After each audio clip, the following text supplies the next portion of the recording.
Hi, my name is Sophia Maibohm, and today I am faced with the challenge of introducing the incredible person that Hadiyah Qureshi is to you today in only about a minute. If you've known Hadiyah since she came to St. Mary's in the 6th grade, you are probably familiar with the unique rainbow sweater she wore almost every single day. Although she has outgrown the sweater, Hadiyah is still just as one of a kind as her sweater was. Today, Hadiyah is a Model UN and YIG star, as well as an avid fan of Marvel, even keeping a countdown until Avengers 4 comes out. Only 176 days left.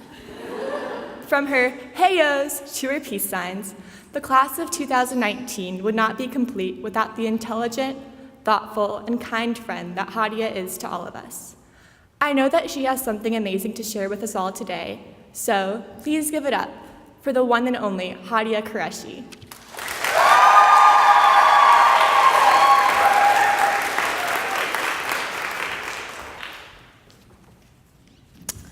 I have heard countless stories of SMS seniors having had their senior speeches written since middle school, but not me. Since I learned about the senior speech when I came here in 6th grade, I had not started to write an outline of what to say, but one of how to escape. It goes as follows. Plan A, don't sign up for a speech date and see if anyone notices.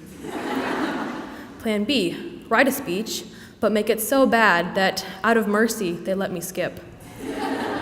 Plan C, call in sick the day of. Plan C2, call in sick again when they reschedule.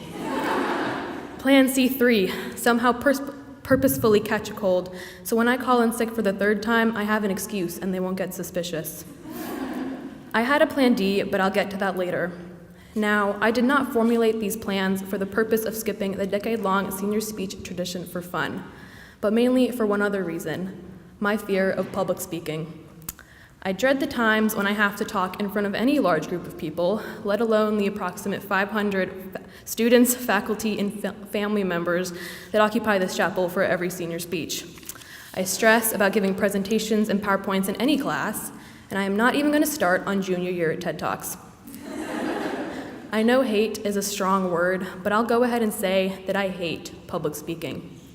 And as for senior speeches, there's the chance that I could mess up and lose my place or mispronounce a word, that I could embarrass myself by tripping on the way to or from the podium or laughing at my own joke before I say it, that I could go off script and say something I didn't think through, because you guys know that my fear of public speaking is probably overridden by my love to talk. There's the question of how I, the girl who wore a rainbow sweater for 2 years and constantly looks like she just rolled out of bed, am supposed to dress up to give this speech. And then there's the fact that this is being videotaped, because even if all of the above went wrong, it could still be miraculously forgotten by everyone in here. But no, that camera and the everlasting nature of the internet ensures that it would not be forgotten. Why would I ever want to risk any of that on my already iffy reputation? Any sane person in the audience would say that I may be over-exaggerating and letting little paranoias get the best of my thoughts, and honestly, I realized that too. As I was writing this last week, my laptop crashed and was wiped, and with it, my draft for this speech. And before you ask, yes, it was only saved to Microsoft Word. Immediately after the whole, my files and my laptop ordeal, my second thought was how this would be the perfect way to extend the date for my speech. I was starting to write the email, formulate what to say, and take pictures for evidence when I realized how much work I was putting into avoiding facing my fears. I mean, it really would not take that much work to just rewrite what little of my speech that was written, and I was going to have to write it eventually, no matter how many plans I tried to put into place. So just spending my efforts trying to avoid it would be wasting my time. Looking back, if I had stopped spending so much of my effort finding ways to procrastinate and avoid facing what I don't want, I could have easily just faced my fears and spent my efforts being my best self when doing so.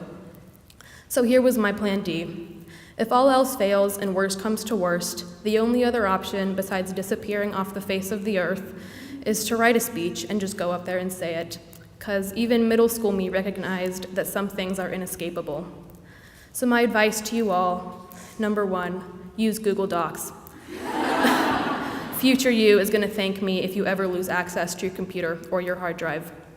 Number 2, skip plans A, B, and all of C. I know I'm not the only one here with worries and anxieties about little things and big events, and as someone who has definitely had to deal with them, I know how easy it is to let it take over your thoughts completely. However, I also know how easy it is once you go out there and face your fears.